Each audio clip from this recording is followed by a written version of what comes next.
Think about all the drivers in your business, the drivers of productivity and profit, the drivers of your competitive edge, your throughput, your quality control, your OPEX, your waste or lack thereof.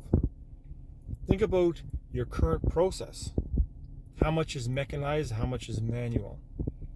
How much is controlled by sensors, relays, timers, etc.? That's the automation portion of your current process. To increase your competitive edge, you've added that to your process. Hence, you don't have people doing every little itty-bitty task in your process.